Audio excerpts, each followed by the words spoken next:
In case anything is not visible, please feel free to interrupt me and let me know. So just a quick confirmation, are you all able to hear me? Yeah, we can hear you well. Okay, cool. So for those who don't know me, my name is Julia Mwiruri, and I'm an academic cloud advocate at Microsoft. So what that means is that I work mainly with students from universities and faculty to help them in the adoption of the different Microsoft services that we have. So that primarily defines my role, and my focus is on Fusion development, but that is not really what today's session is all about. Today's session is about how you as a student can easily access Microsoft Azure, what you can do, and then we'll do like a demo, a small practical on how you can, host something on Azure directly from your developer tool.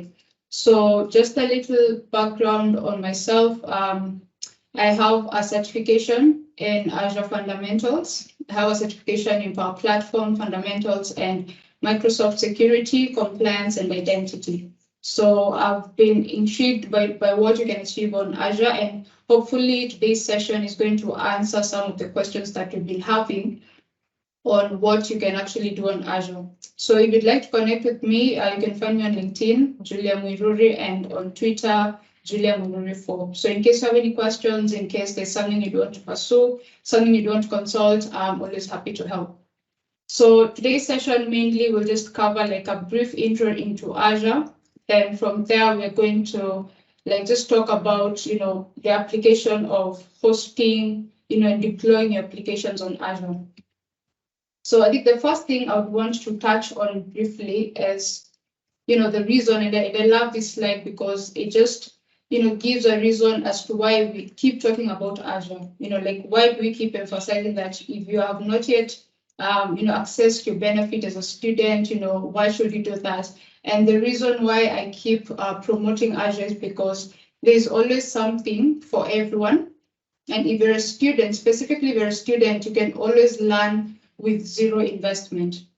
That means no one will ever ask you, even for $1, for you to try and carry out a small project leveraging Azure. And for the next few minutes, you'll actually see exactly what I'm talking about. So the only thing you need is interest and time. But for anyone pursuing any career path, there's usually something for you on the Azure platform. Now, let me just give a brief walkthrough on the different professionals that can actually leverage the platform. So let me start by the IoT guys. So people interested in Internet of Things, people interested in the latest technologies. So we have a service on Azure called the IoT Hub, and I'm just going to keep switching between these slides and Azure just to show you exactly what I'm talking about. So the IoT Hub, in case there's anyone interested in IoT, this is like a platform where IoT is a matter of working with devices and devices talking to each other, devices talking to the cloud. So the IoT Hub basically just centralizes a platform for you to manage all the messaging between your devices. So in case you have, actually I can give a practical example. From 2020, I've been part of a team that was working on an IoT solution where we would work on a camera trap that is motion triggered. So in case there's any motion, it would trigger the camera to capture an image. Then it would analyze the image on edge. So on the device, it would analyze the image and then send any meaningful insights to the interested parties. So you can see this is a device that needs to communicate to other devices. It needs to communicate to the users. And we use the IoT Hub to manage, the communication between this device. In case your device needs to send anything to the cloud, there's the device to cloud telemetry that is managed on Azure. In case you need to upload any files. So the more traditional camera traps that are implemented in the wild actually use this medium where they upload files to the cloud. So that is actually supported on the service. Then in case you'd also need to track how many devices are failing, how many devices are working, that is all provisioned on IoT Hub. For the IoT engineers as well, we have blob storage. So in case you're working with files, with images, you can always store them in a blob storage. And I think I'll just navigate to Azure. So I'll just switch to my browser. So just let me know in case this is not, let me just zoom in a little bit. So in case you want to access Azure, what you do is just go to portal.azure.com, and then you need to sign in with an email address that has an Azure subscription tied to it. So for those that have been part of the program, we've been trying to activate Azure for you guys. So most likely you can either access using your Outlook email or your school email address. So that is actually just how you get to Azure. As you can see, we have a lot of services. We have a few services here, and if you want to see everything that is available, you can just click on the More Services button. Then once you do that, you'll be able to see like the different categories of who can use Azure. So I'm talking about anyone interested in the Internet of Things, and you can see that we have actually more than the services I was talking about. So I was just highlighting a few, and I don't know if this is actually visible to you guys. Probably someone can confirm that to me. It's visible. Okay, thank you. I just need to confirm that. So you can see in case like IoT is your line, or you want to learn something or implement a project using either of the services, you can just select IoT and you will see the different options you have. So I'm talking about the IoT Hub, where you can have easily configure devices. And in case you're completely new to this, you can always log into the portal, look at what a service is, and as you can see, if I hover on the service, I can get, I get this card that has a description of what IoT is and links to, to documentation that you can actually follow to get started. So this is how easy it is for you to even know where you can start when dealing with the different technologies. So if I go back to my slides, the other category is for the web developers. So obviously you need to host your sites, host your backends, host your APIs. We have a service like the Azure App Service and the Azure Static Web Apps. That is the focus for today's session. So I'm going to come back to those two. Then the other thing is the Azure Active Directory. And this is like what allows you to implement something like user login. So if you're creating your platform and you want to implement a login functionality, you don't have to create a login functionality from scratch. You can always leverage the Azure Active Directory. And with that, your users will be able to sign in your application using the Microsoft sign-in. So I know you've even seen what we've done. We've been asked to sign in to Azure. So you can always implement that functionality on your own project. So those are like some of the different offerings we have. And again, if you go back to Azure, you can just look for the offerings for anyone in the web category. You can see about the app service. We'll go deeper into that because that's what we're going to focus on for today's session. Then for the database engineers, people that deal with data, we have the Cosmos DB. So in case you have data, your project includes data that is not structured, data that is not relational, you can always leverage a service like the Cosmos DB. In case you have data that is structured, so you're dealing with tables and everything, we also have an SQL database. And remember, something I really love about this is that Azure automatically handles the key database management functionalities. So in case your database needs to be monitored, in case you need to patch data, in case you need to scale in or out, that is actually managed for you by the platform without your involvement. So I think that is one of the the best things I love about this platform. And another service is the Azure Synapse link. So in case you do have data, remember, I think someone said that if you have a lot of data, if an organization has a lot of data, but is not able to analyze it and get meaningful insights, then that data is as good as useless. Because the data you have is only good if you have the ability to interpret it and, get the insights. What is this data telling you to do? So we have the Azure Signups link. And as you can see, you not only just store your data, but it has this combined power of analysis. So you can actually have analysis being performed on your data, and you'll get meaningful inferences that are actually going, to even help in the decision-making process. So again, if you want to see that, just go back to Azure. You can see the different categories, click on databases, and you'll be able to see all the options you have. Again, if this is completely new to you, remember all you need to do is just hover on the service, and it will give you a description and free training resources that you can use to get started, including tutorials that you can use for your simple projects. And these ones are actually very specific. They even have the steps and the screenshots, so you can always follow along. And then finally, we have, well, for the mobile developers, in case you want to implement something like push notifications, you want to send a notification to your iOS device, to an Android device, we have the notification hub that can actually, implement that functionality for you in your project. Finally, for the AI engineers, and I believe those in the program that have been doing AI with, the GOL clinics, you've probably been able to see all these services. So let me just go back to Azure for a second. And there's a lot we can go over, but I think this will be the last. So on AI, we have a lot of different services you can use. And believe me, they might look complicated, but using them is actually just very, very easy.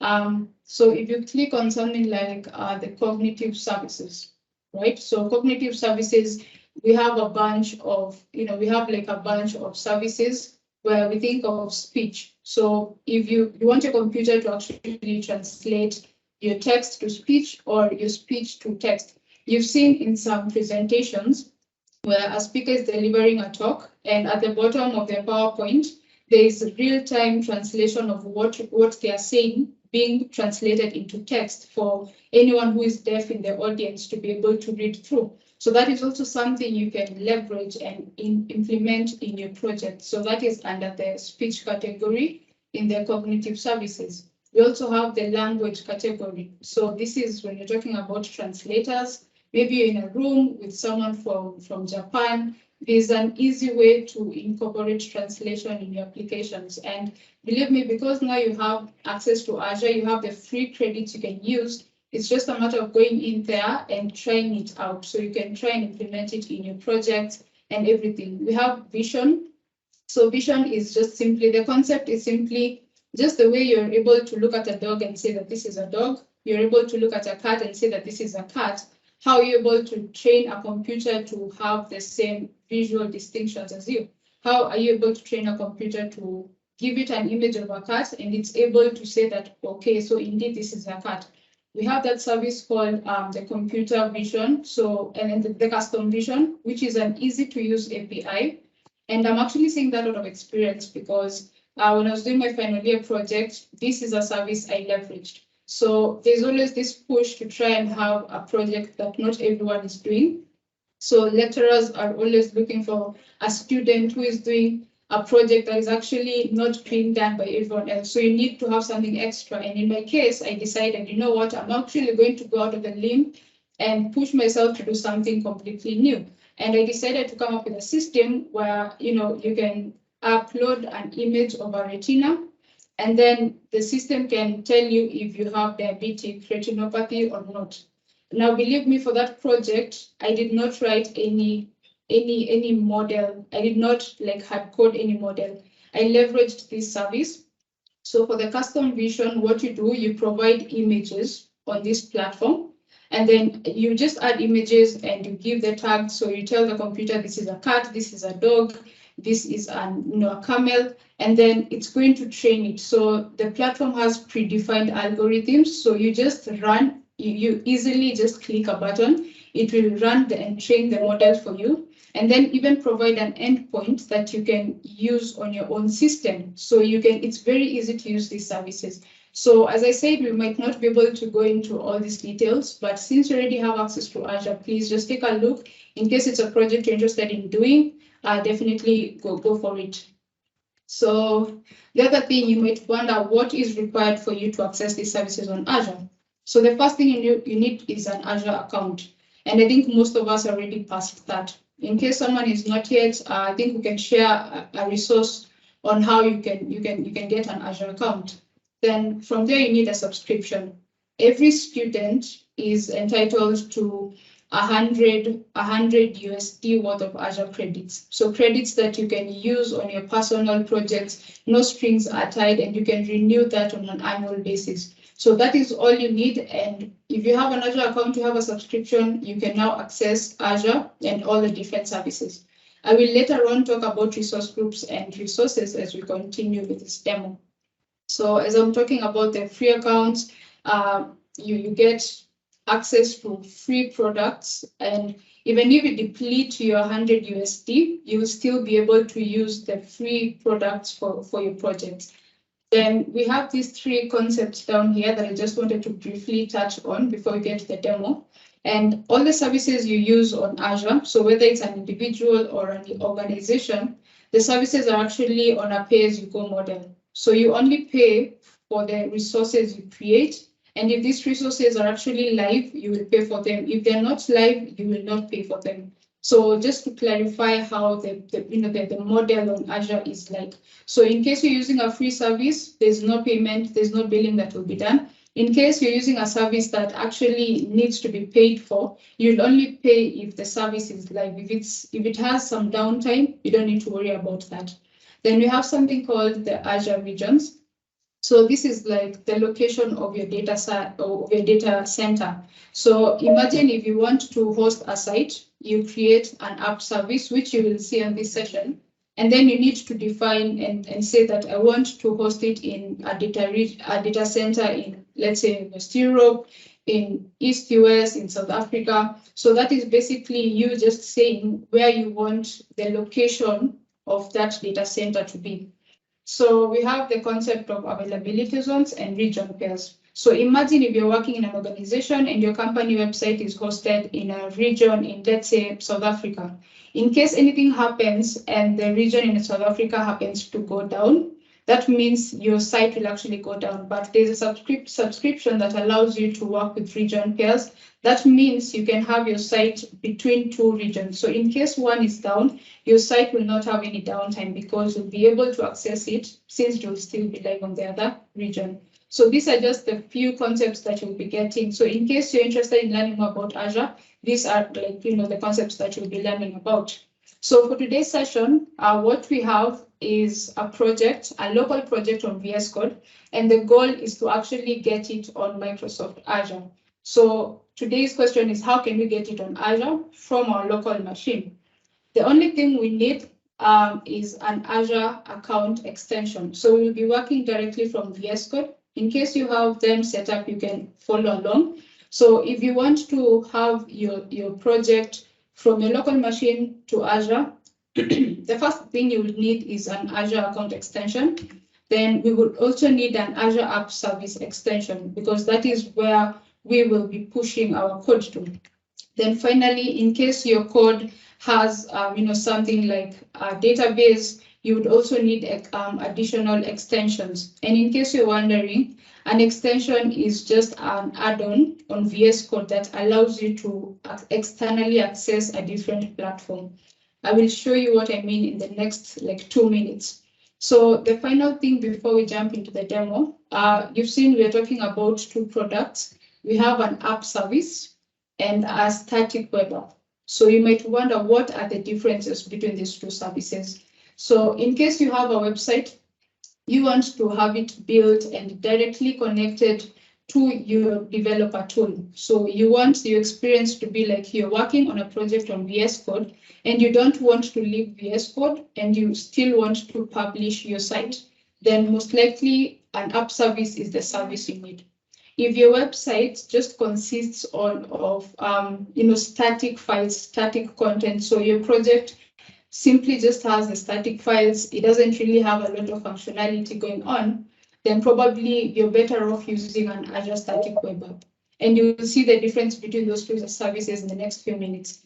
Then with the app service, as I mentioned, it has a very sweet integration with the dev tools. So you can do everything without leaving your development environment. But for the static web app, it has the best integration of GitHub and Azure DevOps. So in case you want to have like a pipeline, to build a pipeline where in case you push code to your GitHub account, it automatically, deploys that to your static app, then that is the advantage you have whenever you work with static web apps. Then, of course, if you're using Azure, you get a free SSL certificate and API support. So you get a chance to even host your APIs on Azure Functions. So if this is totally new to you, I think that's an assignment. Kindly just go and look up, what you can actually benefit from Azure. So I think having said that, we'll just go straight into the demo. So the first thing we'll start with, because we've talked about an Azure App Service and a static app, we'll actually have our site hosted on the two services. So if you've been following along, we now have a resume website that sits on GitHub. So let me just navigate to that. So this is the project that we did on our last workshop. So we all did this. We all have our resumes on GitHub. So you can see that's a repository on GitHub. So today's goal is to actually get it live on Azure. So the first thing we'll do is to have it on an Azure Static Web App. And it's very easy. So the first thing you do is you just go to Azure. Remember, you're logged in with an email that has a subscription. So you're just going to navigate to home, then say create a resource, because we're creating a resource to deploy our site to. Remember, our code is on GitHub. We're actually not on VS Code, or we're not on Visual Studio. You're just on GitHub. So I'm just going to look for a static web app. I'm going to select a static web app. I'm going to say create. And then we're going to configure what we need, to have this static app live. So remember, you need to choose the subscription that you're using. So for most of us who are students, we have the Azure for Students setup. So that will automatically pick in this field. Then a resource group. Now, this is where I wanted to introduce the resource group concept to you. So let me just switch to my whiteboard. Okay, so let's say you have a project. So you have project 1, and it has several resources. So it has, I don't know if you can still see this. So it has resource 1, it has resource 1. So this is one project with multiple resources. So probably have a project with a front end, it has APIs, it has a database. And then you also have another project 2, which has like, different files, different resources. So you would want to have them being stored separately. So pardon the terrible handwriting. I'm using my mouse. It's extremely difficult. So what a resource group is on Azure, you're able to define, like, think of it as a container. So you have a container, and you say that this container will belong to project 1. So all the files relating to your project 1 will actually be saved in this one container. So you'll have R1 here and R2 and R2 here. So that means whenever you're on Azure, every resource that is related to this project will actually be stored in this container. Then you can define another resource group and say, now this will be very specific to your second project. So all the files relating to project 2 will be in this resource group. So that is the whole concept of a resource group. So in case you're on Azure, you will always be prompted to have a resource group. So in case you have them, you will have the resource group options on this dropdown. But since we don't have any, we can just create a new one, give it a name. So let's say web dev demos. Sorry about that. So, oops. So we say create a new one. So we'll say we want it to be called web dev demos. So everything related to this project, I will just store it in this resource group. Then you need to give a static web app a name. So I will call it Julia Resume, because that's the project we're having. So then for the hosting plan, we'll go with a free plan, because we just want to, have it. It's a personal project. We don't really need as much storage space, so we can go with a free plan. Then now this is what I was talking about, the data center, the region. So we need to specify. So the best practice is to specify a region that is closest to you. You would like your resources to be closest to you so that at least you can easily access them. The load times are faster, so we can have it in West Europe. Then you can see that you can now easily select where your code lies. So in this case, our code is in GitHub, and you'll be prompted to sign in to GitHub. Oh, this is going to sign in my work account. Okay, so you just authorize Azure Static Web Apps, and yep, so we are signed in. So you see that it automatically picks up my GitHub account. Then I can tie it to the organization. So it's my personal organization. It's then going to load all the repositories in my account. So in this case, the repo that has our project is the resume repo. So this is the repo we need. So you're also going to select the branch, because automatically every time you now push code to this branch, it's going to trigger this pipeline and redeploy your application. So once that is done, you can also select, the framework, the front-end framework that you've used. So for those that were following along, you'll realize that we didn't use any framework for our project, so you just select custom. Then the app location. So this is where your application is. So I'll just go back to my repo and confirm from the code structure, where is that code located. So yeah, we can say it's in the root directory. The root directory is where the code is located. So you don't have to input anything. So if the code would have been a different folder, you would have specified the folder here. Then yeah, that's all you need. In case you have any APIs, you can also indicate the location of your APIs. And the only thing you need to do is now click create. So it's going to validate whether all this information is correct, whether everything is okay with it. And then that's going to take a few seconds. Then once the validation is done, you just click create. So it's going to create a static web app. It's going to pull your code directly from a repository and deploy it to a static web app.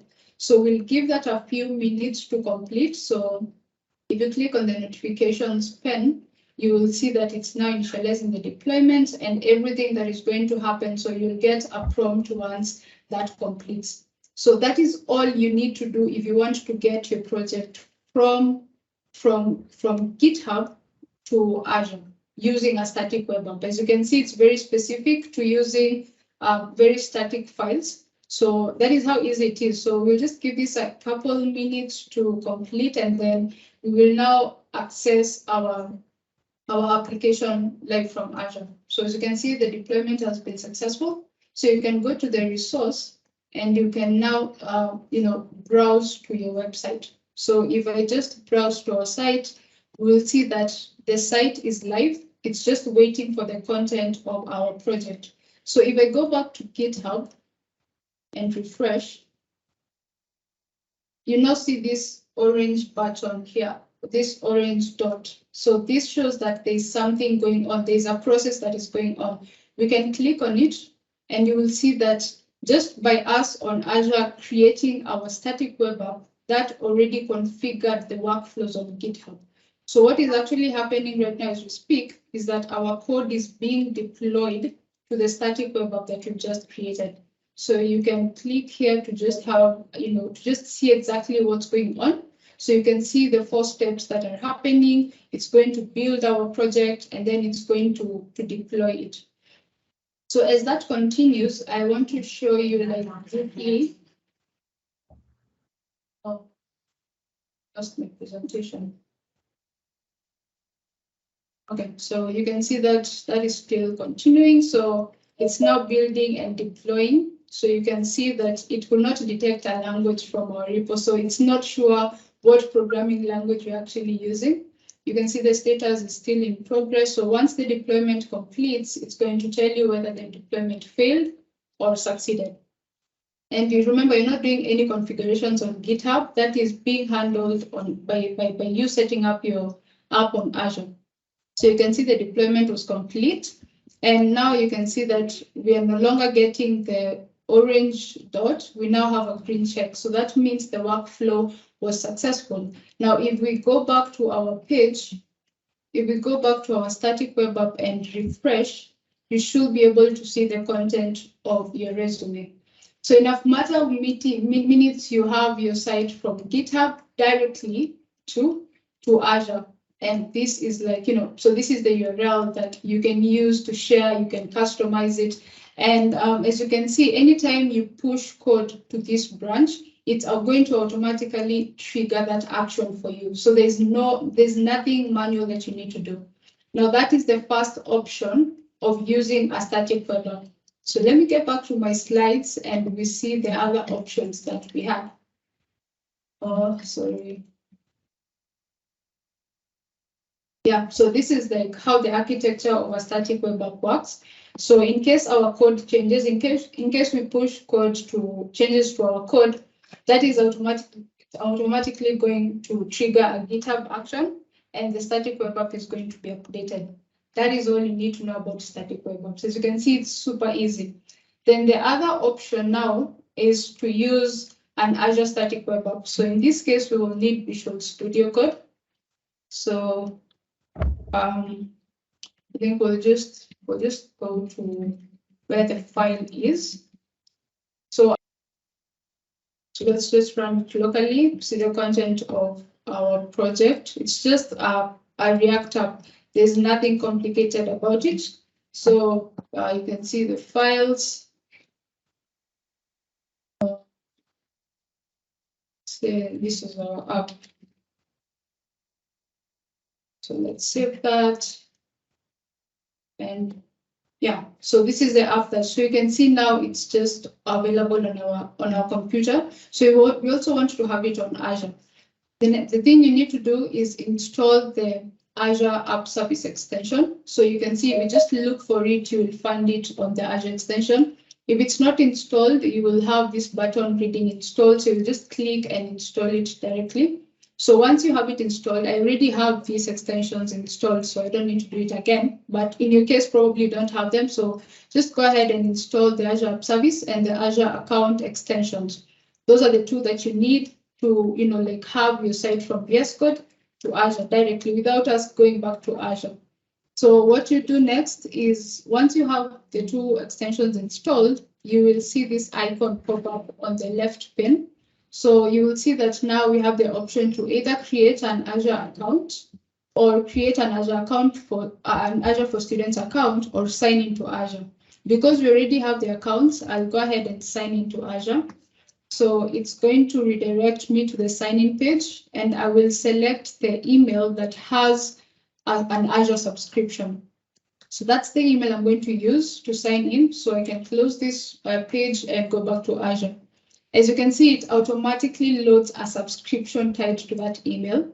So if I click on that subscription, you'll be able to see the different services that you have. And because we did not create an app service, you have the liberty to do that directly from VS Code. So I'm just going to right click the app service option, and then I would say I want to create a new web app. Then it's going to prompt us to provide a name. So it's going to prompt us to provide a name for our app service, the name that is going to appear on the URL. So let me try that again.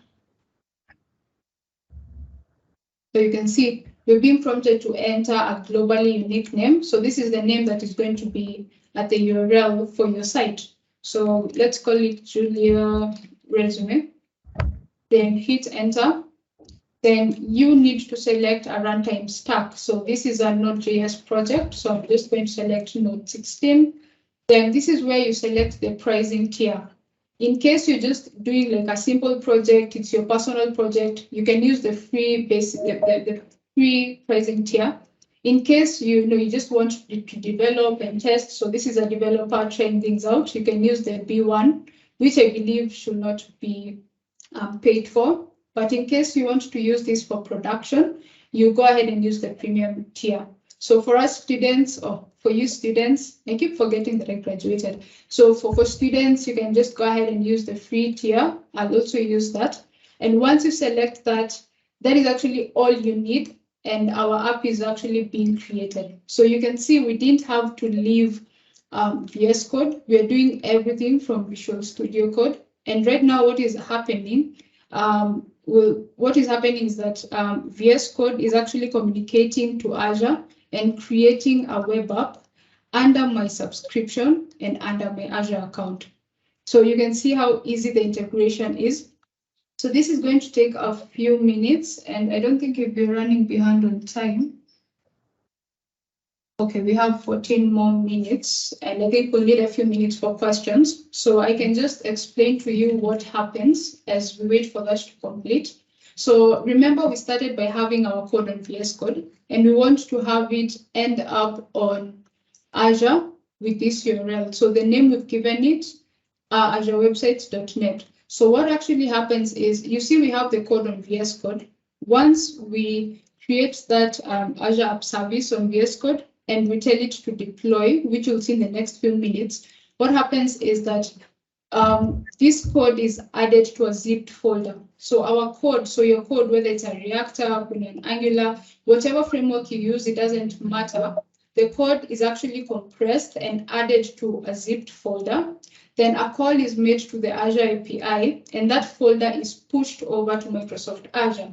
Now, once that happens, Azure has access to your code, it has access to everything, and it goes ahead and installs the dependencies that your application needs to successfully run. So you don't have to worry about that.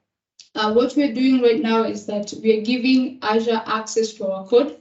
It's going to install the required dependencies, and then finally it's going to run and deploy the project to the specified app service.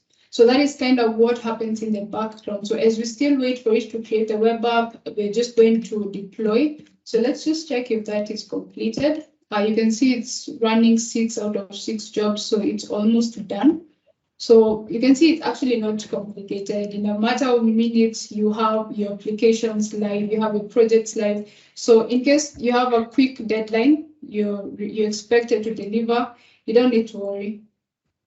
So I see it has failed, and that's because the name already exists. So we already have an existing app service with that name. So we need to create a new one and give it a different name.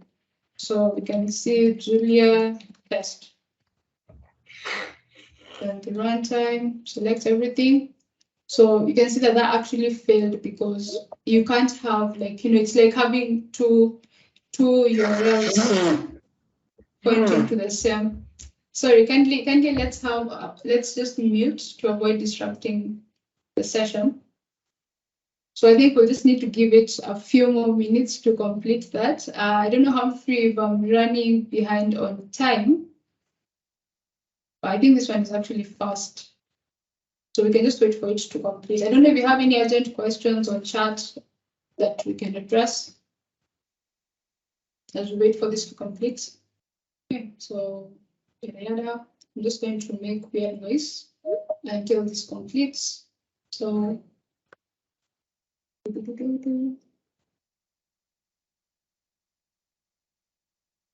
you see, in case you need to create storage accounts, static web apps, you can access everything on VS Code. So you can see that this app was successfully created, and as soon as it's created, we get a pop-up asking us if we want to deploy our code.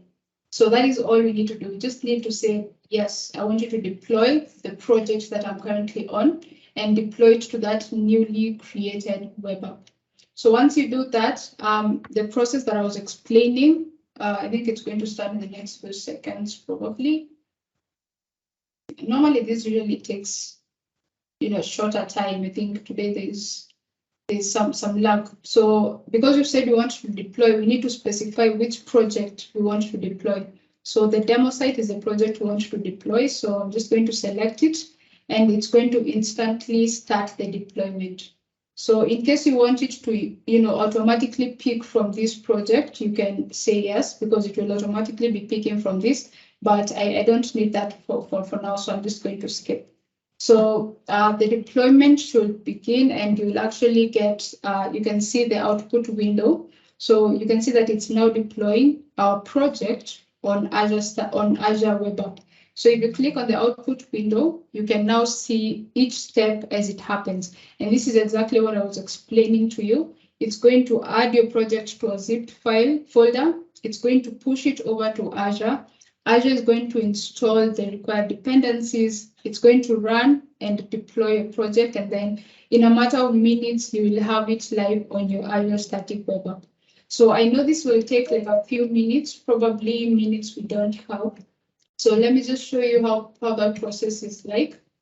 So this is what we've done. So we created the web app, we told it to deploy, and then it started to deploy. Now, if we wait a few minutes, this is what we're going to get. If the deployment is successful, it's going to tell us that the deployment completed and that it was successful, and you can now browse to your site that is completely online. So probably we can get into the questions because I think we have a few minutes remaining. So once we respond to the questions, we will come back and see if our site was successfully hosted on Azure Web App. So I think that's all for the demo.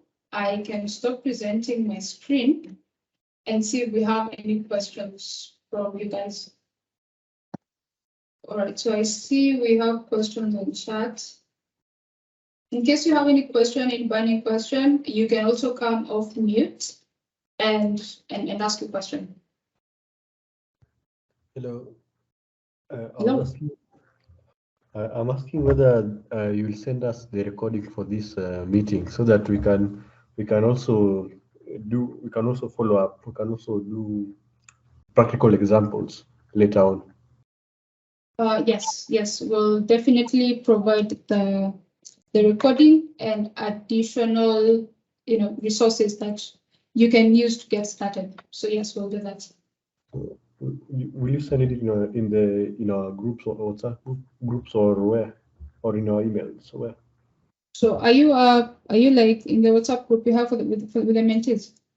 Yes, Okay. with the peer program. Cool. So we'll share in the group. We'll also send an email to everyone that has repeat for the session. So we'll make it available to everyone. Okay, thank you. Cool. So I see we have a question from Anne, and she's asking what is the difference between custom vision and computer vision. So I'm not sure if computer vision is also like a service on Azure, or where did you get computer vision from? If you're in a position to clarify. Because custom vision is a product. Let me actually navigate to that. Custom vision. So if you go to customvision.ai, I think I'll need to share my screen for this.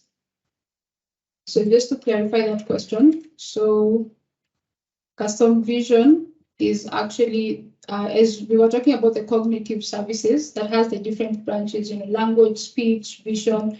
So custom vision is actually this platform that helps you to create and train AI models without having to write any code. So all you need to do is sign into the platform. So it's customvision.ai. You just need to sign in and sign in using an email that has an Azure subscription tied to it. That's the only way you'll access the platform. So this is my first time accessing, so I definitely need to agree to the terms. But you'll see that the interface is actually very easy to follow through. You will just need to, provide images, provide tags, and in a matter of minutes, you actually have your AI model, being trained for you. So I think this is not the demo for today, but definitely this is something you can explore if you want to create your AI models. This is definitely a platform you can leverage. So that is it about custom vision. Does the price of services differ depending on the region? Yes, I believe that does. So as I advised, it's better for you to select a region that is closest to you. So for some time, we would use the region that is in South Africa, but I think we observed that some of those services are quite pricey as compared to those hosted in West Europe. So if you can use West Europe, that is actually good. You can use that. So what happens when you add some code in the repo in GitHub? Will you have to start the process again, or are the two sides in sync? That's a great question, Peter. So last week we were introduced to a concept called CI/CD, continuous integration, continuous deployment. So what we've done today, I think, let me just reshare my screen. I think it's easier to show than to keep talking about these things. So let me just share my screen. I hope you can see my screen. So Peter, this is me responding to your question. So if you push changes to your code, you do not have to even go back to Azure itself, simply because you can see that this is the CI/CD. So this is the workflow that was configured when we created our static app. And that means it will be checking the code in the main branch. So every time any changes are pushed to the main branch, it's going to automatically trigger this workflow. And as you can see, the content of this workflow is that it builds and deploys your code. So you don't have to do anything manual. The only thing you need to do is push your code to GitHub. And if you can open the YAML file, so this is the workflow that has been configured. Remember, we didn't have to write this from scratch. So you can see that the trigger for this workflow is a push to your GitHub repo. So if you push code to this main branch, everything else is going to flow. So that has been defined for you. So back to your question, you do not have to go back to Azure. You don't even need to log into Azure again if you're using a static web app. If your code is tied to GitHub or if it's in Azure DevOps, you can automatically have your changes being reflected on your site just by a single push. I hope I've answered your question. Please let me know if that wasn't clear, and I'm happy to clarify more. So I see we are 2 minutes. Okay, you're welcome, Peter. Any question? Share the WhatsApp with link. Okay, so I think hello. Humphrey. Hello. Hello. Yeah. Yes. Please, I'm Eric. I'm from Ghana. I'm not part of your WhatsApp group, so I'm thinking maybe I won't get access. And due to time conversion, I joined it. That's 20 minutes. Is it 20 minutes? I joined it recently, so I just missed everything. So I'll be glad if you can share it so that I can get the whether it's a link to the video or something like that. Okay, Eric, did you RSVP for the session on Meetup?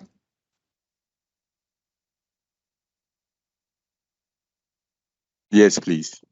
All right, so I will send an email to everyone, or rather, I think Humphrey or Abubakar Ali will send an email to everyone that RSVP'd.